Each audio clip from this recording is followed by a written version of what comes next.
That night, 3 bullets were chambered. One hit its prey, one punched through a wooden door, and the third, nobody knew where it would end. Elias Cord thought he'd buried his past in the jungles of Vietnam 40 years ago. But on the worst blizzard Montana had seen in 2 decades, the past came clawing back. Not as a memory, but as a dying creature scratching at the bay door of his isolated gas station. A pregnant bobcat, her body still warm with blood from a fresh bullet wound. And 3 hunters sitting just beyond a thin wall, waiting for their chance to claim what they believed was theirs. This isn't a story about wildlife. This is a story about what happens when an old soldier faces his final fire base. When the thing he's protecting can't fight back, can't run, and has nowhere left to go but into his hands. It's about the moment when doing nothing becomes impossible, and doing something might cost you everything. In the frozen darkness of Blackwood Station, with the wind screaming outside and violence brewing inside, Elias Cord will make a choice. The kind of choice that doesn't come with right answers, only consequences. And by morning, someone won't be walking away. The wind didn't howl anymore. It screamed. Elias Cord stood at the frosted window of his garage, watching the interstate disappear under white. 40 years he'd run this station, and he'd seen storms that made grown men weep. But this one had teeth, the kind that bit down to bone and kept chewing. Behind him, the fluorescent lights buzzed like dying wasps. The air inside tasted of stale beer, motor oil, and something sharper. Anger, maybe, or fear pretending to be confidence. I'm telling you, that buck was massive. 12 points, easy. Jack Brennan's voice cut through the space like a rusty blade. He sat sprawled at the metal workbench, boots up, one hand wrapped around a whiskey bottle that wasn't his. The scar running from his left eye to his jaw pulled tight when he grinned, which he did too often. Would have had him too if Tommy here hadn't spooked him. Tommy, younger and stupider, flinched. I didn't spook nothing. You missed. Plain and simple. The third man, Garrett, said nothing. He just cleaned his rifle with slow, deliberate strokes, his eyes flat as river stones. Elias turned back to his workbench and picked up a carburetor. His hands moved with the precision of a man who'd learned that focus kept you breathing. In the field hospital outside Quezon, you didn't think about the mortars. You thought about the artery you were clamping, the suture you were tying, one task, then another, then home. Except he'd never really made it home, had he? Hey, old man. Jack's voice again, closer now. You got any food in this dump? Or are you gonna make us starve along with freezing our asses off? Elias didn't look up. Vending machines in the corner. Take what you want. Leave cash or don't. Makes no difference to me. Jack laughed, but there was no humor in it. Hear that, boys? He don't care.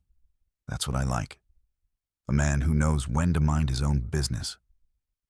The carburetor came apart in Elias's hands. Piece by piece, he laid each component on the stained towel. Everything had an order. Everything had a place. Outside, the wind threw itself against the walls like it wanted in. Let it try. This building had survived worse than weather. Garrett spoke for the first time, his voice low and smooth as oil on water. How long you think we're stuck here? Elias finally looked at them. 3 men in expensive hunting gear, carrying rifles worth more than most people's cars, sitting in his garage like they owned it. Jack with his scar and his swagger, Tommy with his nervous energy and weak chin, Garrett with his dead eyes and steady hands. He'd known men like them. Different uniforms, same story. The kind who mistook cruelty for strength, who needed to prove something with every breath. Weather service says the road won't clear until morning, maybe longer. Elias picked up a rag and wiped his hands. You're welcome to wait, long as you keep your voices down and your boots off my furniture. Jack swung his legs down with a crash. Your furniture? You mean this pile of scrap? I mean what I said. For a moment, something dangerous flickered in Jack's eyes. The kind of look that came before fists, or worse. But Elias had seen that look before, too. In mirrors and firefights, in the faces of men who realized too late they'd pushed the wrong person. He held Jack's gaze until the younger man looked away, laughing it off like it was all a joke. Easy, old-timer. We're just making conversation. Elias said nothing. He turned back to his workbench, but his hand drifted closer to the heavy wrench lying there. Just in case. Outside, the storm built its walls higher. Inside, 3 men drank and bragged about kills they'd never made, about trophies they'd never earned. And in the corner, Elias Cord cleaned parts that didn't need cleaning, waiting for dawn or trouble, whichever came first. The sound came at 11:47 p.m. Elias knew the exact time because he'd been staring at the clock on the wall, watching the second hand drag itself through its circle like a wounded animal. He'd stopped pretending to work an hour ago. Now he just sat, listening to Jack's voice rise and fall with the whiskey level in the bottle, waiting for the night to end. Then he heard it. Not a knock. Not the wind. Something else entirely. It started as a scrape, deliberate, insistent against the steel bay door. Then again, harder. The metal groaned under the pressure of whatever was out there. And beneath that sound came something worse. A wet, desperate scrabbling that made the hair on Elias's neck stand up. Jack stopped mid-sentence, his grin fading. The hell is that? The scraping intensified, frantic now, accompanied by a sound Elias couldn't quite place. It reminded him of something from the war. That noise wounded men made when they were trying not to scream. Not human, but close enough to make your stomach turn. Probably a branch, Tommy said, but his voice had gone thin. Winds blowing all kinds of... The impact hit the door hard enough to rattle the tools on the wall. Whatever was out there wasn't giving up. It was fighting to get in. Elias stood slowly, his chair scraping against concrete. Every instinct he'd honed in 63 years told him to leave it alone. Nothing good waited on the other side of that door. But the scraping had changed now. It had become something worse than aggressive. It had become pleading. Don't open that. Garrett's voice carried no inflection, just flat certainty. Could be anything out there. Elias moved to the door control anyway. His finger hovered over the button. Behind him, he heard Jack chamber around, the metallic click sharp in the cold air. Your funeral, old man. The bay door rose with its familiar grinding complaint, revealing the storm in slices. Snow, darkness, wind that hit like a fist.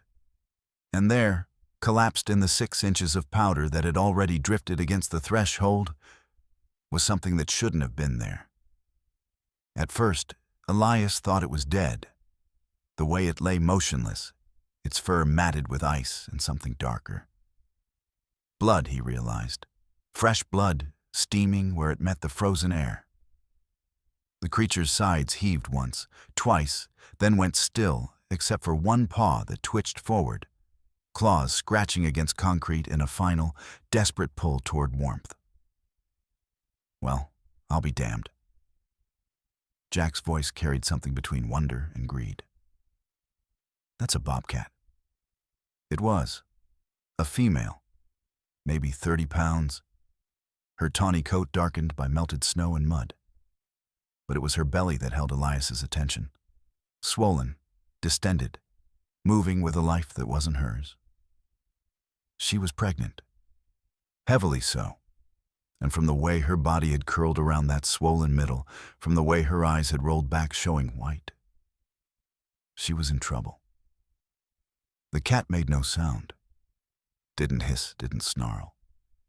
She just lay there, her breath coming in shallow gasps that fogged the air, her consciousness somewhere beyond pain or fear. Lucky us. Jack stepped forward, that grin back on his face. Tommy, grab the... No. Elias's voice came out harder than he'd intended. He moved between Jack and the dying animal, his boots tracking blood as he stepped forward. You're not touching it. Jack's grin widened. The hell I'm not. You see that pelt? Even damaged, that's worth something. And after the trip we had... I said no. Something in Elias's tone made Jack pause. The younger man's hand drifted to the rifle slung over his shoulder, fingers drumming against the stock. The garage went quiet, except for the wind and the cat's labored breathing. This is my place. Elias didn't raise his voice. Didn't need to. My rules. And the rule is simple. Nothing dies in here unless I say so. Tommy laughed nervously. Come on, it's just a cat. Probably won't make it anyway. Look at her. Then you won't mind leaving her be. Garrett had gone very still, watching with those dead eyes, his rifle already in his hands, though Elias hadn't seen him pick it up. The math was simple and ugly. 3 of them armed, 1 of him old. If they wanted to push it, there was nothing he could do. Except die trying. Jack must have seen it in his face, that flat, empty readiness that came from having nothing left to lose. The scar pulled tight again, but this time there was no grin behind it. Just calculation. Your house, your rules, Jack said finally, stepping back. But his eyes promised this wasn't over. For now. Elias didn't acknowledge the concession. He was already moving, crouching next to the cat. Her eyes had found him now, yellow and glassy with shock. Up close, he could see the extent of the damage. Lacerations across her shoulder, a deep gash in her hind leg, and that belly, contracting and relaxing in rhythms he remembered from field hospitals. She was in labor. Out here, in this. He slid his arms under her carefully, expecting teeth or claws. But she just hung there, limp and trusting in the way dying things sometimes were. She was freezing, her body heat leaching away into the concrete and snow. He could feel it through his shirt, that terrible coldness that meant you were running out of time. You're bringing it inside? Tommy asked, incredulous. That thing's probably got rabies. Then stay away from her. Elias carried the cat toward his office, that small room at the back, where he kept the paperwork and the cot he sometimes slept on during long shifts, where he could close a door and lock it, where he could think. Behind him, he heard Jack spit. Crazy old bastard, choosing some mangy cat over. Elias kicked the office door shut, cutting off the rest. The lock clicked into place with a sound that felt final. On the other side, he could hear them talking, their voices rising and falling like the wind. Planning something, waiting for something. Let them wait. He laid the cat on the old blanket he kept on the cot, then reached for the space heater in the corner. The room was barely 8 by 10, cluttered with file boxes and spare parts, but it was warm. Private, safe for whatever that was worth anymore. The bobcat's eyes tracked him as he moved, but she made no sound. Just watched with that terrible awareness animals had when they knew they were at your mercy and had no choice but to hope you were better than the world had taught them to expect. Elias pulled up the rolling stool and sat down, his knees cracking with the movement. His hands were shaking now, adrenaline catching up with him, Outside the door, he could hear Jack laughing about something. Probably about him, the crazy old man and his doomed rescue attempt. Maybe they were right. Maybe she'd die anyway, her and whatever was struggling to be born inside her. But not without a fight, not in his house. The pounding started 20 minutes later. Elias had just finished wrapping the cat in a second blanket when Jack's fist hit the office door hard enough to rattle the frame. 3 heavy blows, then his voice, loud and slurred with whiskey courage. "Hey, old man, you gonna hide in there all night?" Elias didn't answer. He was watching the cat's breathing, counting the seconds between each rise and fall of her chest. Too shallow, too fast. She needed fluids, antibiotics, things he didn't have. All he could offer was warmth and time, and he wasn't sure either would be enough. Another series of impacts. "We know you got it in there. That's our cat, understand? We tracked it for 3 days before this storm hit. That makes it ours." The lie was so casual, it almost impressed him. Elias reached under the cot and pulled out the metal lockbox he kept there. Inside was the Colt 1911 he'd carried home from Vietnam, cleaned weekly but not fired in 15 years. He checked the magazine out of habit, then set it on the desk where he could reach it. Not yet. But soon, maybe. "You listening?" Jack again, closer to the door now. "I'm trying to be reasonable here. You let us have what's ours, we forget about you pointing a wrench at me earlier. Everybody walks away happy." Elias stood slowly, his back protesting the movement. He moved to the door, but didn't open it. Just stood there, one hand resting on the frame, the other hanging loose at his side. "Go back to your bottle, Jack." A pause, then laughter, sharp and mean. "You know my name. That's cute. You been eavesdropping on us, old man?" "Hard not to. You talk louder than the storm." "Yeah? Well, here's something you better hear real clear." The door shuddered as Jack kicked it. "That animal's worth money, good money. And we didn't drive 8 hours and sit through this nightmare just to let some senile gas jockey take our payday because he's got a soft spot for wildlife." Tommy's voice joined in, nervous and eager to please. "Come on, mister. Be reasonable. You said it yourself. Nothing dies in here unless you say so. So just say so. Let us handle it quick and we're out of your hair." "No." "No?" Jack's voice rose a notch. "That's it? Just no? That's all there is?" Elias heard them conferring in low voices. Garrett said something too quiet to make out. Then Jack was back, and this time the friendly tone was gone entirely. "All right. New plan. You got 10 seconds to open this door or we're coming through it. Your choice." Elias reached over and quietly turned off the office light. The room dropped into darkness, except for the orange glow of the space heater. Behind him, the cat made a soft sound. Not quite a moan, more like a question. He could feel her eyes on him, even though he couldn't see them. "1." Jack's voice.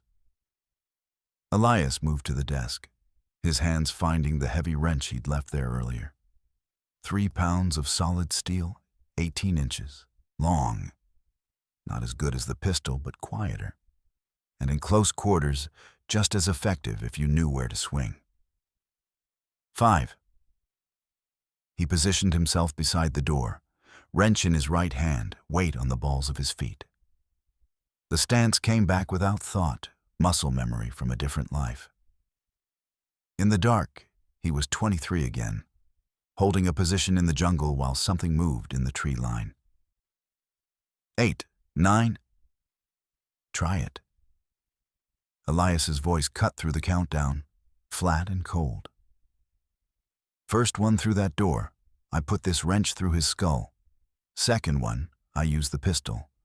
Third one gets to explain to the cops why there's 3 dead men in my garage come morning. Silence. Then Tommy, uncertainty creeping into his voice. He's bluffing. He's just an old man. Maybe. That was Garrett speaking for the first time. Maybe not. Question is, who wants to find out? I do. The sound of metal on metal, Jack chambering another round. Old bastard's got nothing. Probably doesn't even have a gun. The gunshot was deafening in the enclosed space. Elias squeezed the trigger once, putting a round through the door at chest height, 3 feet to the left of where Jack's voice had been. Not trying to hit him, just making a point. The bullet punched through the hollow core wood and buried itself somewhere in the garage beyond with a meaty thud that suggested it had found something solid. The silence that followed was different now. Heavier. Jesus Christ. Tommy's voice, high and panicked.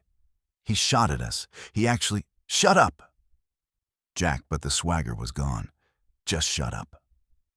Elias ejected the spent casing and let it hit the floor with a metallic ping they could probably hear through the door. He didn't chamber another round. Not yet.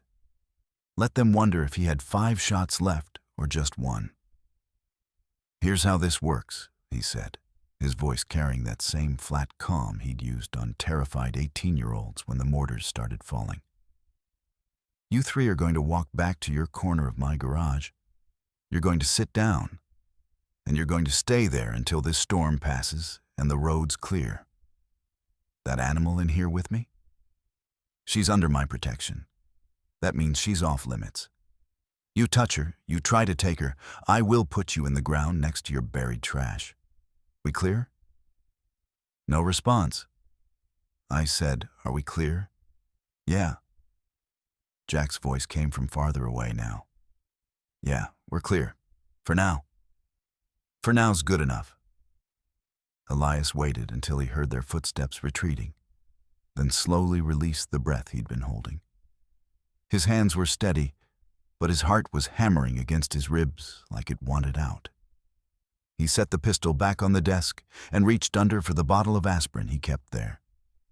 Took 3 dry, then sat down in the darkness. Behind him, the cat's breathing continued its shallow rhythm. In, out, fighting to hold on. The smart thing would be to open that door right now. Hand her over and let nature take whatever course it wanted. The smart thing would be to stop making enemies of 3 armed men in the middle of nowhere during the worst storm in 20 years. But Elias Cord had stopped doing smart things a long time ago. Around the same time, he'd stopped sleeping through the night. Around the same time, he'd realized that the war hadn't ended when he came home. It had just changed locations. He reached over and gently touched the cat's head. Her fur was warming up, starting to dry. Under his palm, he could feel the rapid flutter of her heartbeat. Just you and me now, he whispered. Both of us too stubborn to know when to quit.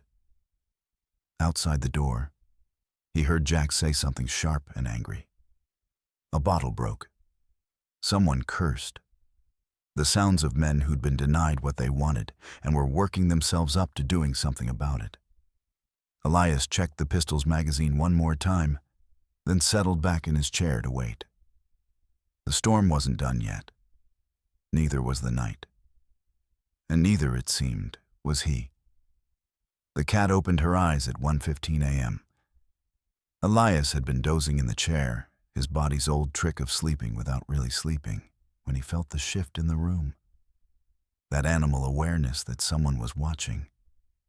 He opened his eyes to find her staring at him, pupils dilated wide in the dim light, yellow irises bright as brass shell casings. She didn't growl, didn't bare her teeth, just looked at him with an intensity that felt almost human. Then her gaze dropped to her own belly, and Elias saw it, the way her abdomen rippled and contracted, pushing against the blanket. Another contraction, She'd been having them for the past hour, each one coming closer together. He'd seen enough births in the field to know what that meant. The kittens were coming whether anyone was ready or not. "Easy now," he said quietly, keeping his voice low and even. The same tone he'd used with wounded soldiers when the morphine ran out and all you had left was your voice to get them through it. "You picked a hell of a place for this, you know that." The cat's ears flicked forward at the sound, tracking him. Her breathing changed, quickened. Then that low sound came again. Not quite a growl, not quite a moan. Pain, he realized. She was in serious pain, and it wasn't just from labor. Elias stood slowly, giving her time to track his movement. No sudden moves. Nothing that might trigger whatever fight or flight instinct she had left. He reached for the first aid kit on the shelf, the one he kept stocked with supplies that were probably expired, but better than nothing. "I need to take a look at you," he said. "See what we're working with. You bite me, I understand. But I'd appreciate it if you didn't." He moved closer, hands visible, telegraphing every intention. The cat watched but didn't retreat. Couldn't, probably. She was too weak, too far gone into whatever biological imperative was taking over her body. When his hand touched her, sighed. She flinched but held still. Her fur was matted with dried blood along her left flank. He'd missed it before in the darkness and panic. Carefully, talking to her the whole time, he peeled back the blanket to get a better look. The wound was on her right hind leg, just above the joint. Not a tear from barbed wire or a slash from another animal. Too precise, too deep. He reached for the reading lamp on the desk and angled it down, squinting at the injury. That's when he saw it. Embedded in the muscle, barely visible beneath the dried blood and matted fur, was something that caught the light. Metal. He grabbed the tweezers from the first aid kit and worked carefully, feeling the cat's body go rigid beneath his hands. She made that sound again, louder now, but she didn't move, just gripped the blanket with her claws and endured. The tweezers closed around something solid. He pulled, steady and firm, and it came free with a wet sound that made his stomach turn. He held it up to the light. A bullet fragment. Deformed lead, flattened on one side from impact. Maybe a third of the original round, the rest still somewhere in her leg or lost in the snow where she'd been hit. Elias felt something cold settle in his chest. He set the fragment on the desk, then stood and moved to the door. Pressed his ear against it, listening. Out in the garage, he could hear them. Jack's voice, lower now, conspiratorial. The clink of bottles, the sound of something metal being moved across concrete.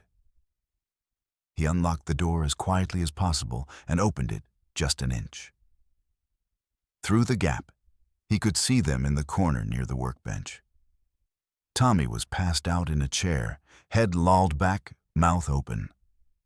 Garrett sat cleaning his rifle again, methodical and focused. And Jack was bent over something on the floor, sorting through a pile of brass casings they'd apparently dumped from their pockets earlier. Elias pulled the door shut and locked it again. Then he went to the corner where he kept the trash can, dug through yesterday's garbage until he found what he was looking for. One of the empty shell casings Jack had flicked onto the floor that afternoon while bragging about their hunting trip. He held it next to the bullet fragment. The caliber matched. Not just close, identical. Same manufacturer marking on the brass, same load. The cat hadn't wandered into his garage by accident. She'd been running from them, bleeding from their bullet. And somehow, through miles of frozen wilderness and a storm that would have killed anything else, she'd found the only door for 50 miles that might open for her. Elias sat back down, the shell casing in one hand, the bullet fragment in the other. Behind him, the cat made another sound. Sharper this time, urgent. When he turned, he saw her whole body go rigid. Saw the way her claws extended fully, punching through the blanket into the cot's thin mattress. The kittens were coming soon. Maybe within the hour. And outside that door sat 3 men who'd already tried to kill her once. Men who now knew she was here, wounded and trapped, with nowhere left to run. Elias looked at the cat. She was watching him again, those yellow eyes unblinking. There was no trust there. Trust was a luxury animals like her couldn't afford. But there was something else. Recognition, maybe. An acknowledgement that they were both cornered now, both fighting on borrowed time. He thought about the radio under the desk, the old CB unit he kept for emergencies. About the silent alarm button he'd installed 2 years ago after the 3rd robbery attempt. The one that went straight to the county sheriff's station 15 miles down the highway. About pressing it now, bringing the law into this before it went any further. His hand moved toward the desk, toward that button. Then he stopped. The sheriff would take hours to get here in this storm. Maybe wouldn't come at all until morning. And in those hours, what would Jack and his friends do? How desperate would they get? No, whatever was going to happen tonight would happen before any help arrived. It was just him, this dying cat, and 3 armed men on the other side of a hollow wooden door. The same equation he'd faced before, in different uniforms, different jungles. The same impossible math that never quite added up, but somehow you survived anyway. Elias pulled the blanket back over the cat and settled into his chair. Outside, the wind hit the building like a living thing trying to break in. Inside, the space heater hummed its electric song. And somewhere in between, a clock he couldn't see kept counting down to something that felt inevitable. The cat's body contracted again, harder this time. Her claws flexed, her breath came in short, desperate pulls. It was starting. Elias held the deformed slug up to the light one more time, turning it between his fingers. The lead had mushroomed on impact, petals of metal folded back like some obscene flower. A hunting round, designed to expand and devastate, to kill clean. Except it hadn't killed her. He looked at the cat, at the way her belly moved with life that wasn't hers, and felt something shift in his chest. Something he'd thought was long dead. She should have bled out in the woods, should have frozen within an hour, should have curled up under some pine tree and let the cold take her and whatever was growing inside. But she hadn't. She'd kept moving, kept fighting, had dragged herself through miles of wilderness with a bullet in her leg and contractions ripping through her body, searching for something she couldn't name but knew she needed. Safety, shelter, a chance. The same thing every dying thing looked for when the end came calling. Elias set the bullet fragment on the desk next to the shell casing. The evidence sat there like an accusation. He could show it to Jack, throw it in his face, prove the lie. But what would that accomplish? Men like Jack didn't care about truth. They cared about winning. About taking what they wanted and making up the story afterward. The cat's body seized again, and this time she made a sound that was almost human. A low, keening note of pure agony. Her claws raked the blanket, her tail lashed once, twice, then went rigid. Elias moved quickly, kneeling beside the cot. He'd delivered babies before, human ones, in conditions that made this look like an operating theater. But those had been decades ago, and his hands weren't as steady as they used to be. "Come on," he whispered. "You've come this far. Don't quit now." The cat's eyes found his, and for a moment he saw something in them that stopped him cold. Not fear, not pain, something deeper. A plea that crossed every boundary between species, every wall that language built. Help me. He reached for the bottle of whiskey he kept in the bottom drawer, the good stuff he saved for nights when the memories got too loud. Poured some over his hands, wincing at the sting where old cuts and new calluses met alcohol. Then he grabbed a clean towel from the stack he kept for oil changes and positioned himself at the cat's hindquarters. She didn't fight him. Couldn't, maybe. Her body was too focused on the biological imperative taking over, the ancient machinery of birth that preceded thought or choice. Another contraction hit, visible beneath her skin like a wave, and Elias saw it, the slick, dark shape beginning to emerge. "That's it," he said. "That's it, Mama. Push." The first kitten came out in a rush of fluid and membrane, tiny and impossibly fragile. Dead, he thought at first. Too still. But then he grabbed it with the towel, cleared its mouth and nose the way the medics had taught him, and rubbed hard. The small body twitched, a mouth opened in a silent cry. Alive. He set it against the cat's belly, and without missing a beat, she turned her head and began licking it with rough, desperate strokes. Cleaning it, warming it, doing what every mother since the dawn of time had done. Elias sat back, his shirt soaked with sweat despite the cold. His hands were shaking now, adrenaline and old age catching up with him. One down. But from the way her belly still moved, there were more coming. The sound of footsteps outside the door made him freeze. "Hey, old man." Jack's voice, slurred, but still carrying that edge of violence. "What's all that noise in there? That cat dying on you?" Elias didn't answer. He was watching the mother, watching the way her body prepared for the next wave. "I asked you a question." "She's fine," Elias called back, keeping his voice level. "Go back to sleep." "Sleep? In this shithole?" A laugh, hollow and bitter. "Tommy's passed out, but me and Garrett, we're wide awake. Been thinking about our situation, about what happens come morning.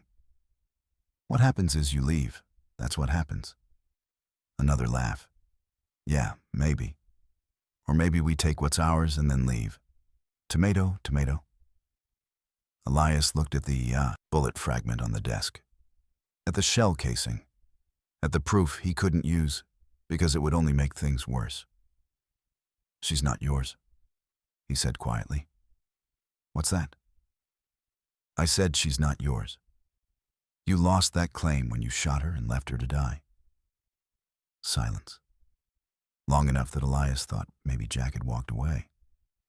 Then the voice came back, different now. Colder. "You calling me a liar, old man?"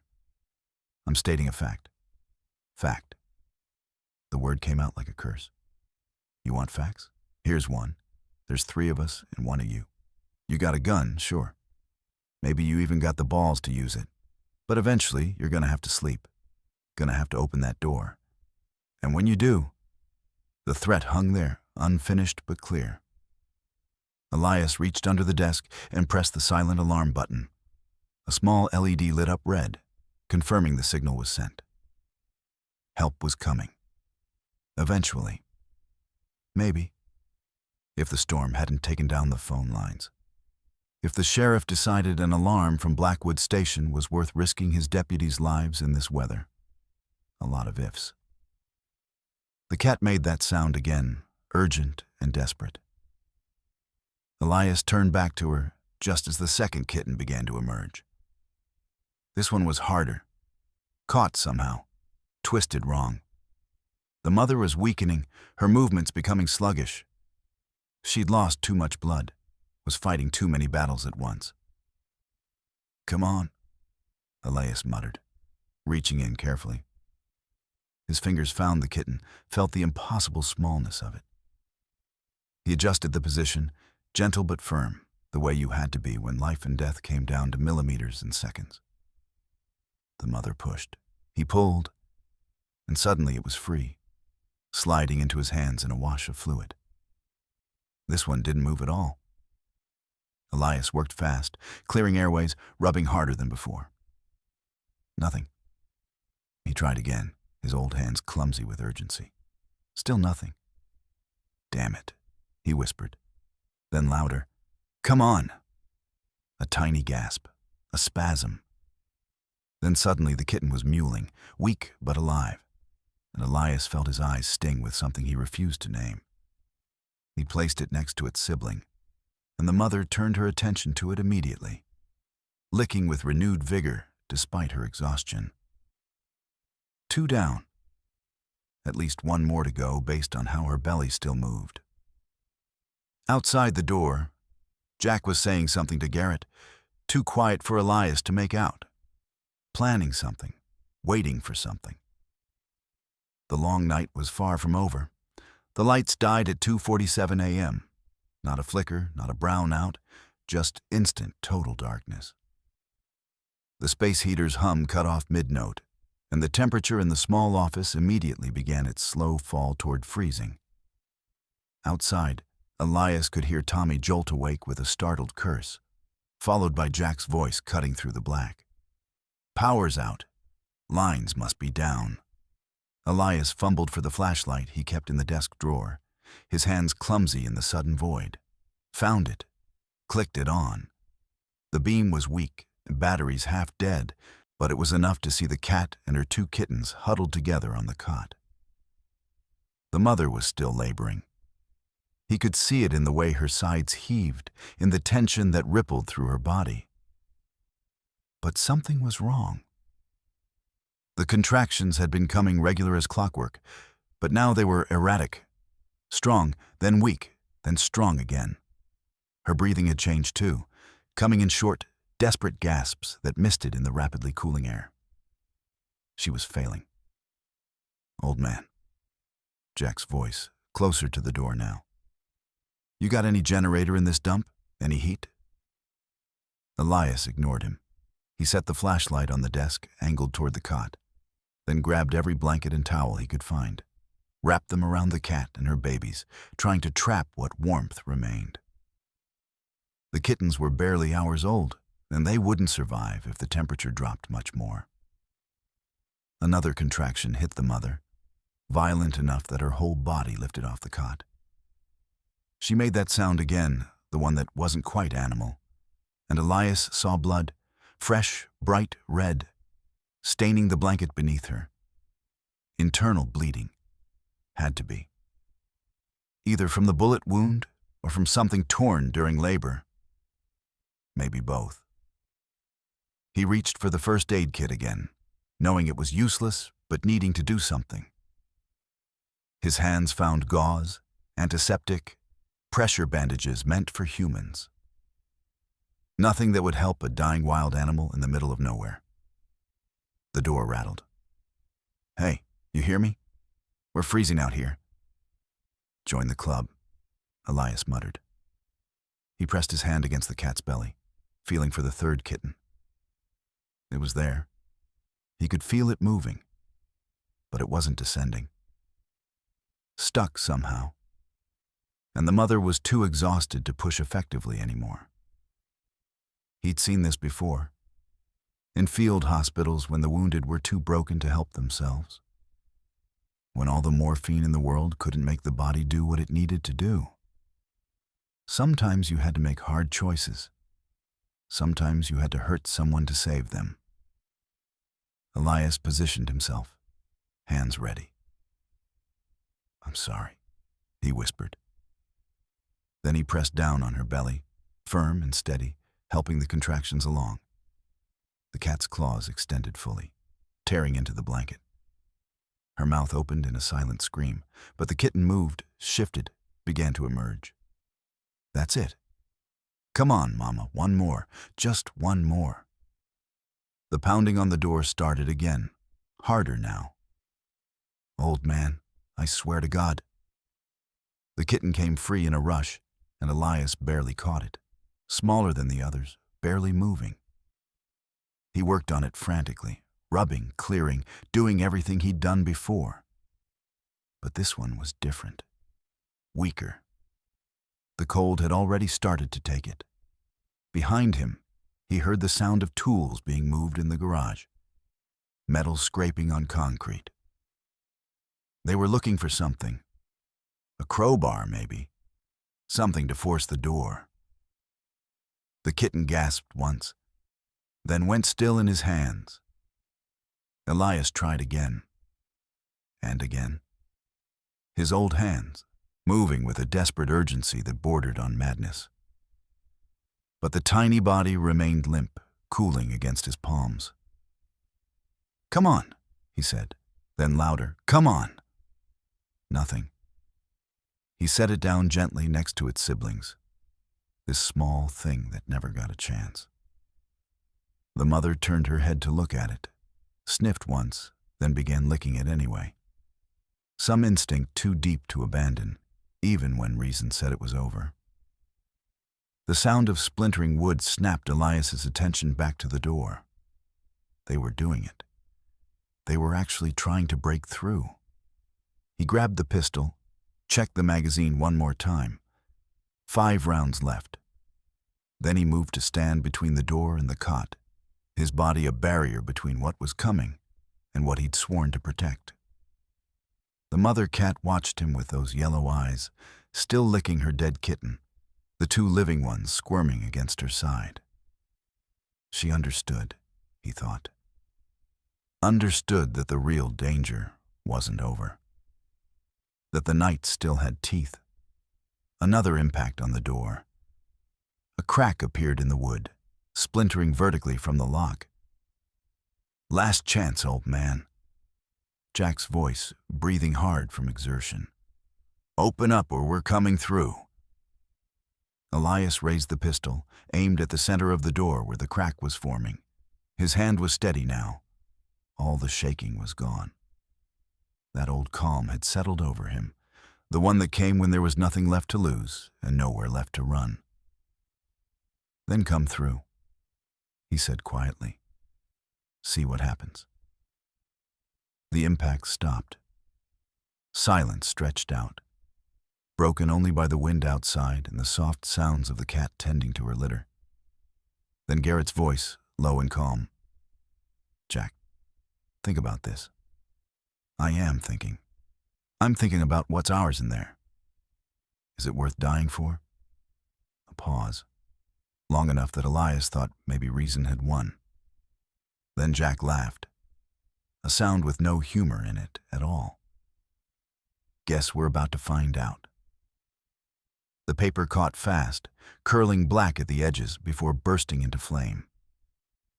Elias fed the fire carefully. Invoices from 2003, tax forms from years he couldn't remember, all of it turning to heat and light in the metal can. The temperature in the small office rose by degrees, and the 2 kittens stopped their shivering. But the mother had gone still. Elias touched her side, feeling for the rise and fall of breath. It came so shallow now, he had to press his palm flat to feel it. Her eyes were open but unfocused, looking at something beyond the room. Beyond him. "Not yet," he whispered. "Just hold on a little longer." The flames reflected in her eyes like distant stars. Then, slowly, she blinked. Once. Her head turned slightly toward her babies, and something that might have been peace settled over her features. She understood. He could see it. She'd done what she came here to do. The rest was up to him now. Outside, the scraping sound started again. Metal on wood. They were working on the door with something, a crowbar from the sound of it, wedging it into the crack and prying. The wood groaned and splintered. Elias stood, legs protesting the movement. He grabbed the gas can from the corner, the one he used for the emergency generator. 5 gallons of unleaded, sloshing heavy in the red plastic container. He set it down next to the trash can fire, then positioned himself between the door and the cot. The pistol felt light in his hand, almost insubstantial. 5 rounds against 3 men. The math didn't work, but then again, it never had. The crowbar punched through the door near the lock, and Elias saw a flashlight beam cut through the darkness. Jack's voice came through the gap, breathing hard from exertion. "Last chance, old man." Elias unscrewed the cap on the gas can. The fumes hit immediately, sharp and toxic in the enclosed space. He poured a thin stream onto the floor in front of the door, creating a barrier of liquid that gleamed in the firelight. "What are you doing?" That was Garrett, his voice losing some of its calm. "Elias, don't—" The lock gave way with a crack of splintering wood. The door swung inward, and they came through fast. Jack first, rifle up, followed by Garrett with his pistol, and Tommy stumbling behind them with a flashlight. They stopped when they saw him. Elias stood there, backlit by the burning trash can, the gas can in one hand and his pistol in the other. Between them, the puddle of gasoline created a line they'd have to cross. Behind him, on the cot, the cat lay motionless except for her shallow breathing, the 2 kittens nursing at her side. "Hell are you doing?" Jack's voice had gone high and tight. Elias raised the pistol and aimed it at the gas can. Not at them, at the fuel. His finger rested light on the trigger, and his hand didn't shake. "Explaining the situation," he said quietly. "This station sits on top of 5,000 gallons of fuel. Underground tanks right beneath where you're standing. You shoot me, I drop this gun. It hits the floor, might discharge. Hits that puddle, definitely ignites. And once that fire reaches the ventilation system," he let the sentence hang there. "Let them do the math." Tommy's flashlight beam wavered. "He's bluffing. He wouldn't try me." Elias met Jack's eyes across the gap. "I'm 63 years old. Got nothing waiting for me but more nights in this ice box and memories I can't drink away. You think I'm afraid to take you with me?" The truth was, he wasn't entirely sure he was bluffing. Part of him, the part that had died in the jungle and just kept walking anyway, almost welcomed it. A clean end. No more winters. No more silence. But there were the kittens. 2 tiny lives depending on him keeping his promise. Jack's rifle barrel dropped slightly. Not lowered, but no longer aimed at Elias's chest. His eyes moved from the gas puddle to the trash can fired to the pistol, calculating odds. "You're insane," he said finally. "Probably."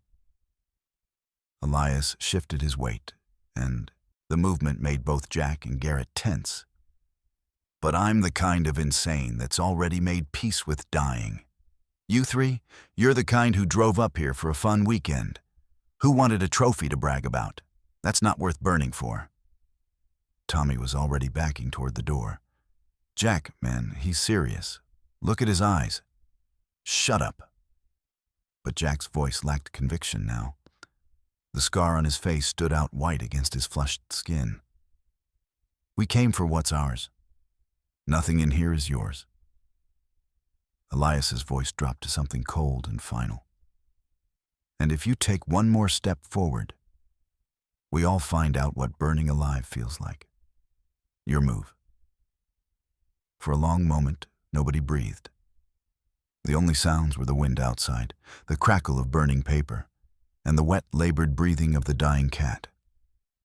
Then Garrett did something unexpected. He holstered his pistol and put his hand on Jack's shoulder.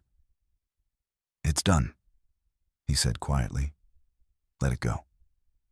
"But it's done." Garrett's voice carried absolute certainty. "We leave now. We might make it to the highway. Stay here, we die.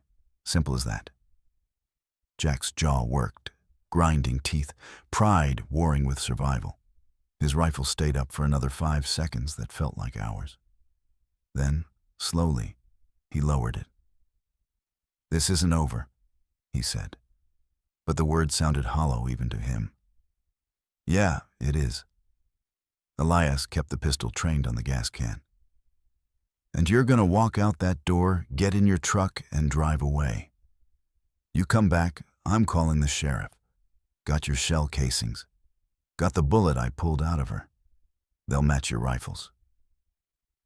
Jack's face went pale. You're lying. Elias nodded toward the desk. Top drawer. Check if you want, but make it quick. My arm's getting tired. Nobody moved to check. They knew. Garrett was already pulling Tommy toward the door.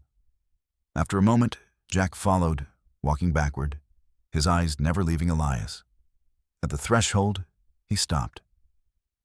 You made an enemy tonight, old man. I made 3. I'll live with it. Jack spat on the floor, then turned and walked out. Their footsteps receded across the garage. Voices arguing, an engine trying to turn over, coughing in the cold. Then the sound of tires spinning on ice, gaining traction, and finally fading into the storm. Elias waited until he couldn't hear them anymore. Then he carefully set the pistol down and screwed the cap back on the gas can. His hands were shaking so badly now he could barely manage it. He turned to the cat. She had stopped breathing. Elias knelt beside the cot, his knees hitting the cold concrete with a dull pain he barely registered. He placed 2 fingers against the cat's neck, searching for a pulse he knew wouldn't be there. The fur was still warm, but the body beneath had gone slack in that unmistakable way. Empty, vacated. The 2 kittens were still nursing, their tiny mouths working against her teats, unaware that the warmth they pressed against was already beginning to fade. They'd figure it out soon enough. Animals always did. He sat back on his heels and just looked at her, this wild thing that had clawed her way through a blizzard to die in his office. This mother who'd held on just long enough to see her babies fed one last time. There was something biblical about it, something he couldn't quite name but felt in his chest like an old wound reopening. You got them here, he said quietly. That's what mattered. You got them here. Outside, the wind had shifted. The worst of the storm was moving on, leaving behind that peculiar silence that followed violence. Elias could hear his own breathing, the crackle of dying flames in the trash can, and the soft mewling of the kittens as they began to realize something was wrong. He carefully detached them from their mother and wrapped them in a clean shop towel, tucking them against his chest inside his flannel shirt. Their tiny bodies were warm, squirming with blind desperation. They weighed nothing, less than nothing, but somehow their weight was crushing. The mother he wrapped in the blanket she died on, folding it around her with more care than he'd shown anything in years. Then he carried her to the corner of the office and laid her down gently, arranging her body so she looked almost peaceful, almost sleeping. The dead kitten he placed beside her. Let them be together, at least. Elias stood there for a long moment, looking down at them. He should say something. That's what people did, wasn't it? Said words over the dead. But he'd never been good with words, and every prayer he'd learned in childhood had died somewhere in Southeast Asia along with his faith. So he just nodded once, a soldier's salute to a fallen comrade, and turned away. The kittens were mewing louder now, their tiny claws catching in his shirt. Hungry, cold, confused. He had no idea how to feed them, no idea if they'd even survive the night. But he'd made a promise, and if there was one thing Elias Cord still believed in, it was keeping his word to the dying. He added more paper to the fire, then wrapped himself in his coat with the kittens nestled inside. The adrenaline was wearing off now, leaving behind a bone-deep exhaustion that made his hands shake and his vision blur. When was the last time he'd slept? Really slept. Not that half-awake vigilance that passed for rest these days. He didn't remember. The flashlight finally died, plunging the room into darkness, broken only by the orange glow of the fire. Elias settled into the chair and closed his eyes, just for a moment. Just to rest them. The sound of engines woke him. Not one engine. Multiple. And sirens. Faint at first, then growing louder. Elias jerked upright, confused and disoriented. The fire had burned down to embers. The kittens were still warm against his chest, but barely moving. Outside the broken door, he could see lights flashing red and blue against the garage walls. The alarm. They'd actually come. He stood slowly, his body protesting every movement. Through the window, he could see two sheriff's vehicles and what looked like an ambulance pulling up to the station. Doors opened. Figures emerged, bundled against the cold. Elias walked out into the garage on unsteady legs, squinting against the flashlight beams that immediately fixed on him. "Elias Cord?" A voice, official and concerned. "We got your alarm. You okay?" "Fine." His voice came out as a croak. "Had some trouble earlier, but they left." "They?" The sheriff stepped closer. "Martinez?" Elias recognized him now. Young guy, maybe 30. "What kind of trouble?" "3 men. Hunters. Got aggressive about something I had. But they're gone now." Martinez's flashlight beam moved past Elias to the broken office door, the gas puddle on the floor, the signs of recent violence. His hand moved to his sidearm. "Elias, what the hell happened here?" "Long story." Elias opened his coat slightly, revealing the 2 kittens. "And these need help more than I need to explain. You know anybody who can take care of orphaned Bobcat kittens?" The sheriff stared. "Those are... Jesus. You know those are wild animals, right? You can't just... I know what they are." Elias's voice carried an edge that made Martinez step back. "And I know they're going to die if somebody doesn't help them. So either you know someone or you don't." Martinez spoke into his radio, his words clipped and professional. Coordinates, situation, request for wildlife services. While he talked, the other deputies began moving through the garage, documenting, photographing. One of them found the office, found the bodies. "Sheriff, you need to see this." Martinez followed, and Elias heard the sharp intake of breath. When the sheriff came back out, his face had changed. Less official, more human. "Elias, tell me what happened. All of it." So he did. Sitting in the back of the ambulance with a blanket around his shoulders and the kitten still tucked against his chest, Elias told the story. The storm, the hunters, the cat scratching at his door, the standoff, the bluff with the gas can that maybe wasn't entirely a bluff. When he got to the part about the bullet fragment and the matching shell casings, Martinez's expression went hard.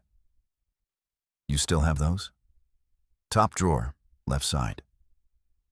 A deputy was dispatched. Evidence bags appeared, cameras flashed, the machinery of justice cranked to life in the pre-dawn darkness. "We'll find them," Martinez said. "Their truck won't get far in this. Roads washed out about 5 miles north. If they went that way..." He didn't finish the sentence. Didn't need to. Elias just nodded, too tired to feel anything about it. Not satisfaction, not anger. Just a vast, empty numbness. The wildlife officer arrived 20 minutes later, a woman in her 40s with capable hands and kind eyes. She examined the kittens with practiced efficiency, then looked at Elias with something like respect. "You kept them alive.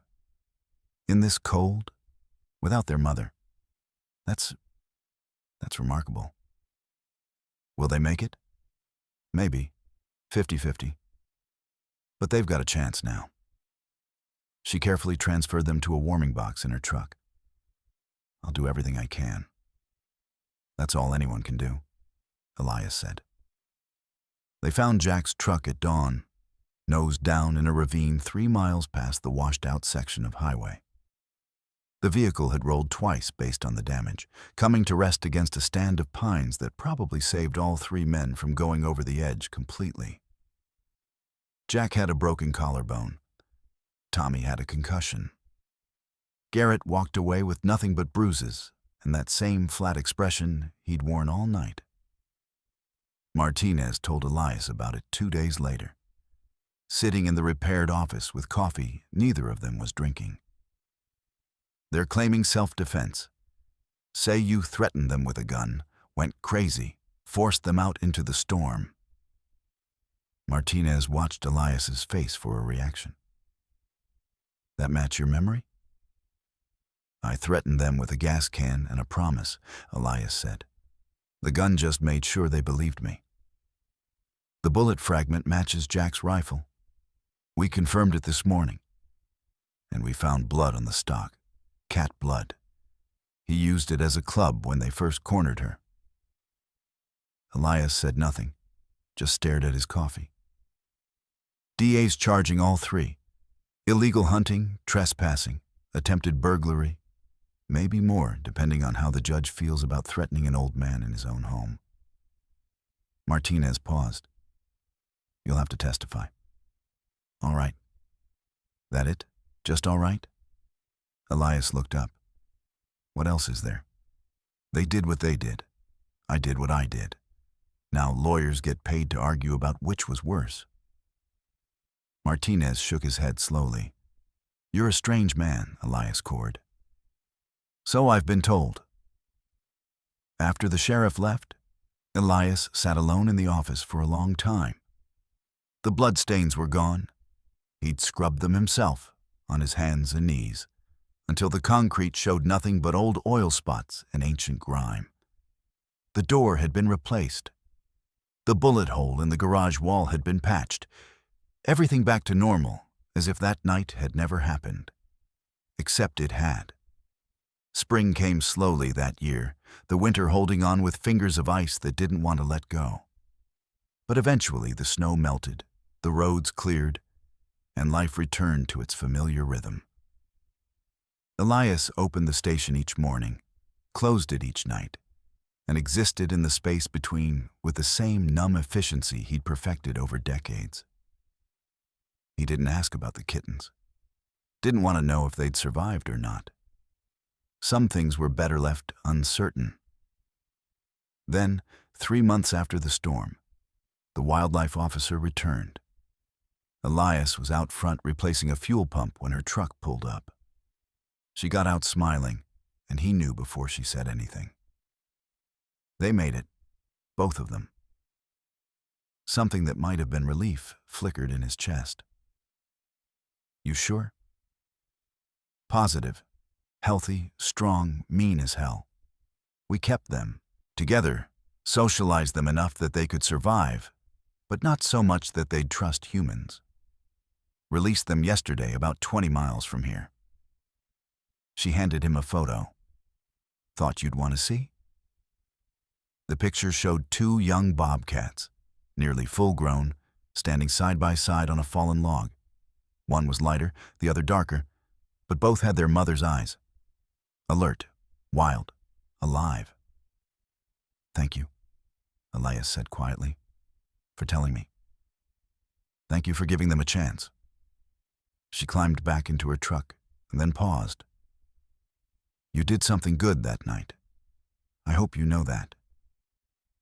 After she left, Elias tucked the photo into his wallet and went back to work. The pump was stubborn, the bolts corroded with age and salt. But he worked at it patiently, one turn at a time, until finally it came free. The seasons turned. Summer brought heat and tourists. Fall brought hunters, though Elias turned away anyone who looked like they might cause trouble.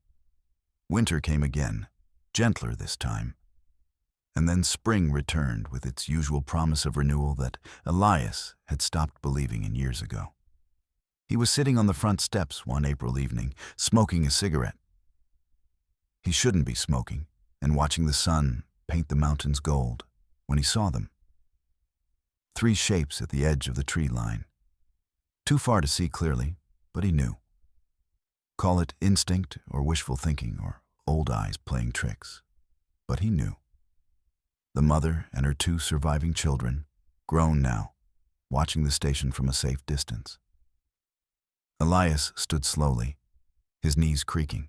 He didn't approach, didn't call out, just stood there, one hand raised in acknowledgement. A gesture that probably meant nothing to them, but everything to him. The darker one, the firstborn, the one that had come easiest, sat down on its haunches. The lighter one did the same. And then, barely visible in the fading light, the mother dipped her head. Just once. A recognition between survivors. Then they were gone, melting back into the forest as silently as they'd appeared. Elias stood there until full dark, and the cigarette burning down to his fingers unnoticed. When he finally went inside, he found something on the doorstep he hadn't seen before. A rabbit, freshly killed, laid out with the kind of precision that spoke of intention rather than accident. An offering, or a thank you, or just the universe's way of saying that sometimes, against all odds and logic and reason, the things you fight for actually survive. He picked up the rabbit and carried it inside. He'd bury it tomorrow, give it back to the earth with the same respect he'd shown its hunter. Tonight, he just wanted to sit in his office, door open to the spring air, and remember. Remember a night when the world tried to break something small and helpless. Remember standing between the darkness and the light, with nothing but an old pistol and an older promise. Remember that for once, just once, he'd been there when it mattered. The war had taken so much from him. His youth, his faith, his ability to sleep without seeing faces he couldn't save. But it hadn't taken everything. That night in the blizzard, in the worst storm in 20 years, Elias Cord had finally won a battle that mattered. Outside, the wind moved through the pines with a sound like breathing. Inside, an old soldier sat in his chair and allowed himself something he hadn't felt in 4 decades. Peace. Not the kind that comes from forgetting.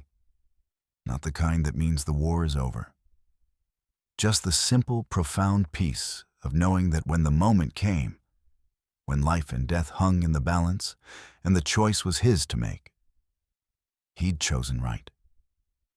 And somewhere in the mountains above Blackwood Station, 3 bobcats hunted under the stars, alive, wild, and free. The way they were always meant to be. Sometimes the fiercest battles aren't fought on battlefields. They're fought in 8x10 rooms, in the middle of nowhere, by people the world stopped noticing a long time ago. Elias Cord didn't save the world that night. He just saved 2 lives that nobody else cared about. And maybe that's enough. What would you have done if you were standing in that office with a dying mother at your feet and 3 armed men on the other side of the door? Would you have opened it? Would you have stood your ground? I'd love to hear your thoughts in the comments below. And if this story meant something to you, if it reminded you that courage doesn't always look like what we expect, hit that subscribe button, because there are more stories like this one. Stories about ordinary people in impossible situations. Stories about the choices we make when nobody's watching and everything matters. Thanks for listening. And remember, sometimes the smallest acts of defiance are the ones that echo the longest. I'll see you in the next one.